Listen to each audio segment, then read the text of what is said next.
Assalamualaikum warahmatullahi wabarakatuh. Kami dari kelompok 4 akan mempresentasikan terkait hasil diskusi kami tentang pembelajaran berdiferensiasi dari aspek konten. Pembelajaran berdiferensiasi merupakan pembelajaran di mana guru menggunakan berbagai metode pengajaran untuk memenuhi kebutuhan individual setiap peserta didik sesuai dengan kebutuhan mereka.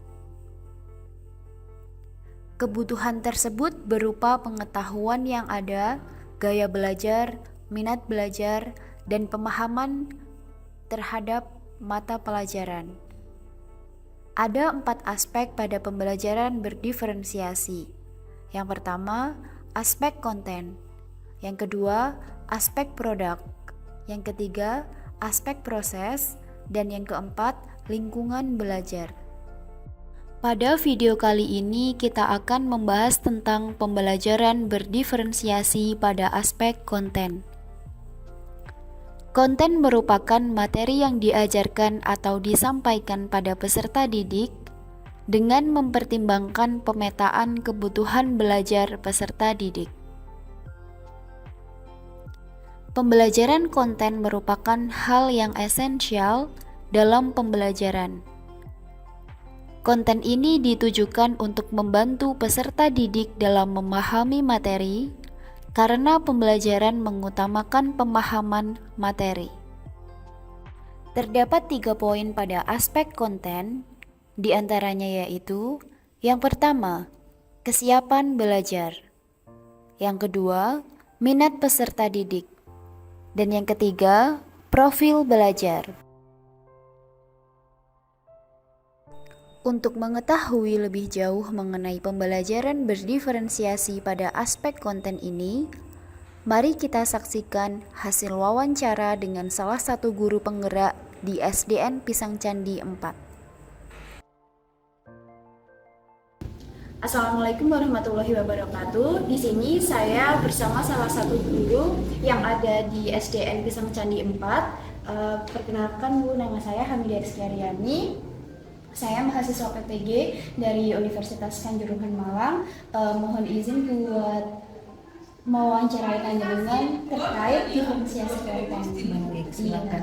Mohon maaf Ibu, boleh perkenalkan diri dulu? Oh boleh, terima kasih. Nama saya Bujila. Kebetulan saya ngajar kelas 5. Kelas 5. Iya. Terkait pembelajaran berdiferensiasi konten Bu, di kelas 5 sendiri apakah Panjenengan sudah menerapkan diferensiasi konten? Oke, baik. Kebetulan saya menerapkan diferensiasi itu ada kalanya tiga-tiganya saya terapkan, proses produk konten gitu ya, ada kalanya juga konten saja, ada kalanya produk saja. Terkait dengan diferensiasi konten pastinya ya pernah beberapa kali saya menerapkannya gitu. Terkait pembelajaran berdiferensiasi konten sendiri, apa sih kelebihan dari penerapan pembelajaran berdiferensiasi konten tersebut di kelas 5 ya Bu? Iya, baik. Kelebihannya pastinya ketika kita menerapkan pembelajaran berdiferensiasi itu kan kita bisa memberikan ruang ya kepada anak-anak sesuai dengan gaya belajarnya anak-anak. Jadi kita bisa memberikan apa ya, kayak mewadahi kebutuhan belajarnya siswa gitu loh. Dia itu gaya belajarnya apa, kita berikan konten materi sesuai dengan gaya belajarnya, misalnya seperti itu. Kemudian tadi kan terkait kelebihannya Bu. Nah sekarang apakah ada hambatan tersendiri selama Panjenengan menerapkan pembelajaran berdiferensiasi tersebut? Hambatannya, kalau dibilang hambatan jangan ya, tantangan ya. Iya, tantangan boleh. Tantangannya itu ketika kita harus mempersiapkan konten tersebut gitu ya. Ketika kita mau mengajarkan suatu materi, kita kan harus benar-benar menyiapkan untuk anak gaya belajar visual. Misalnya saya harus mempersiapkan video pembelajaran. Kalau misalnya kognitif gitu ya, saya harus mempersiapkan media pembelajaran yang kiranya itu bisa memberikan apa ya, memfasilitasi siswa saya untuk benar-benar dia memahami materi tersebut dari media itu, misalnya seperti itu. Iya, berdasarkan pengalaman panjenengan sendiri, penerapan yang pernah Ibu lakukan itu lebih ke apa Bu kalau diferensiasi content? Di pembelajaran dengan materi apa atau Oh. mungkin iya tadi kan Ibu bilang video ya dengan visual audio. Nah, mungkin dari Ibu lainnya ada atau Maksudnya diferensiasi konten ini saya terapkan. iya dalam bentuk apa saja selain yang dari video yang Ibu sebutkan tadi? Oh baik. Materinya saya Iya. biasanya kalau misalnya konten tuh saya eh, terkait dengan misalnya materinya, menyediakan materi berdasarkan gaya belajar anak-anak gitu gitu. Kalau misalnya saya pernah menerapkan di pembelajaran apa sih ya banyak sih gitu ya yang saya coba untuk saya terapkan di beberapa pembelajaran kayak gitu sih. Mungkin contohnya gitu Iya, ya. iya, Oh contohnya baik, apa oke. sih? Contoh konkretnya misalnya apa ya banyaknya. Iya, Sebentar, tak carikan yang mudah gitu ya. Oke. mungkin bisa kami coba terapkan. Oke. Misalnya ini nih. Materi apa ya? Sebentar. Pancasila lah kayak gitu ya. Pancasila. Oke. Materi Pancasila tentang menghargai keberagaman. Iya. Ya, gitu ya. Oke. Kalau misalnya materi Pancasila ini bagi anak-anak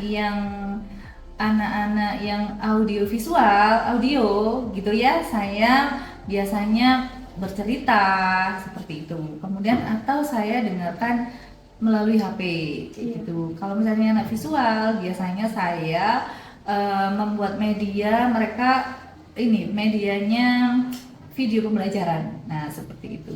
Kemudian misalnya anak-anak kinestetik itu saya berupa gambar-gambar yang mereka bisa lebih mudah memahami karena anak kinestetik itu biasanya gambar atau ini ya miniatur-miniatur 3 dimensi. Nah, seperti itu. Berarti panjenengan memetakan sesuai dengan minat Iya, anak-anak, betul. gaya belajar anak-anak Iya, seperti itu. Nah, apakah ada keterkaitan sendiri Bu? Pasti ada ya Pasti keterkaitan. ada ya. Iya itu tadi antara minat belajar, kemudian Gaya gaya belajar belajar, anak iya, dan betul. juga kesiapan anak untuk belajar. Iya, betul. Iya.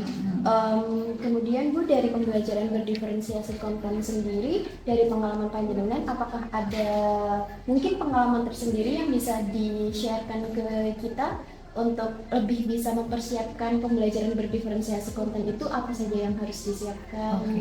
untuk mempermudah pembelajaran di kelas? Jadi gini, ketika kita mau melaksanakan pembelajaran berdiferensiasi, baik proses, konten, produk ya, itu kita harus benar-benar mempersiapkan asesmennya. Asesmen untuk mengetahui, misalnya untuk mengukur gaya belajarnya anak atau kebutuhan minatnya anak gitu ya. Jadi asesmen kita itu harus tepat gitu loh. Ketika kita sudah membuat asesmen, kemudian kita sudah mempunyai gambaran, oh kita sudah mengetahui anak A dalam kelompok ini dia gaya belajarnya apa. Jadi kita bisa memberikan apa ya materi itu sesuai dengan kebutuhannya mereka gitu loh. Jadi mereka pun kalau misalnya anak-anak misalnya gini aja, anak-anak visual gitu ya. Anak-anak visual kita berikan ini materi audio gitu ya. Ya mereka pun dapat tapi nggak maksimal. Nah, seperti itu. Tapi ketika kita sudah mengetahui ya misalnya gaya belajarnya atau kebutuhan belajarnya itu apa kayak gitu, kita bisa mengarahkan kamu belajarnya pakai ini, kamu pakai ini. Jadi ya yang saya tekankan selalu ketika kita mau melaksanakan pembelajaran berdiferensiasi pasti asesmennya saya yang benar-benar saya tekankan gitu loh. Jadi asesmen saya jelas, kemudian dari asesmen itu saya baru bisa memberikan materi ke anak-anak untuk melakukan pembelajaran berdiferensiasi. Kalau terkait respon siswa Bu, ketika panjenengan menerapkan pembelajaran berdiferensiasi tersebut, Pasti seneng ya gitu. Iya, Karena pasti memang kan sudah sesuai. iya sudah sesuai gitu ya. Kita tidak memaksakan anak kan seperti ibaratnya ikan tidak bisa kan kita paksakan untuk memanjat. Iya. Nah seperti itu kan. Jadi ya pastinya mereka akan lebih pemahamannya itu lebih tajam gitu loh, nggak sekedar oke selesai materi saya paham, sekedar saya menghafalkan saya paham setelah itu hilang, enggak, tapi benar-benar di sini menciptakan pembelajaran yang bermakna, Iya. kemudian pembelajaran yang berpusat pada murid, jadi kan memang benar-benar hasilnya pun akan optimal. Iya, Berarti memang betul-betul itu disesuaikan dengan minat dan gaya belajar siswa Betul. tersebut. Iya. Tapi menurut panjenengan itu maksimal nggak Bu? Semisal anak yang kinestetis dikasih pembelajaran yang berupa kegiatan yang kinestetis aja tanpa audio dan visual, atau tetap dikasih pembelajaran yang berupa audio dan visual? Oh gitu. Kalau sepengalaman saya selama ini itu akan lebih optimal sesuai dengan kebutuhan dia, Iya. gitu. Karena apa ya? Ketika nanti kita berikan ya itu tadi loh, ibaratnya ikan kita suruh paksa Iya. memanjat itu kan nggak bisa ya. Iya. Iya ya.